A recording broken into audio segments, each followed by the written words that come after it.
Alright, is saving $100,000 by 30 feasible in Singapore? How much do Singaporeans even save? We can actually kind of guess that. So CPF releases data, and based on the data, we can see that people from 26 to 30-year-old has about $40,000 to $60,000 in their CPFs.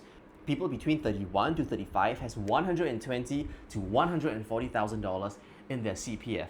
Now, based on these numbers, we can guesstimate how much money Singaporeans have. Let's just take 30-year-olds, right? So we'll take the average between 26 to 35, and that will be about $80,000 to $100,000 in their CPF. Now, let's just assume the higher number just for the sake of calculation. So they have $100,000 in their CPF by 30. Now, the value of your CPF should be about 37% of your income. So if we were to reverse engineer that, we can guess that the total income for whoever that person is $270,000. We also have stats on Singapore's personal savings rate, which stands at 36.2% as of 2025. So if we were to reverse engineer that again, 36% of $270,000 is about $97,000. So with these numbers, we can guess that the average Singaporean is able to save about $100,000 by 30. Again, this is average, this is not median.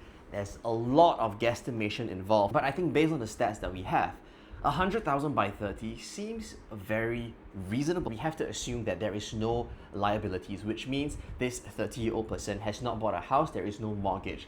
If they do, the way that the personal savings rate is calculated would move slightly down, which means that they are saving less than that. But I guess this is just a soft benchmark to look at to decide whether or not you are saving enough or maybe not saving enough. Because based on these numbers, quite a decent amount of Singaporeans should have about $100,000 when they hit 30. So take all this with a huge pinch of salt and just use it as a benchmark to see where you are. I find having data like this kind of useful because it kind of tells me whether or not I am saving enough or maybe not. And again, everybody's individual circumstances are different, so there's no shame if you are below or above that. We're all trying to get through life together. All the best, and let's just keep tackling life together. Cheers, guys.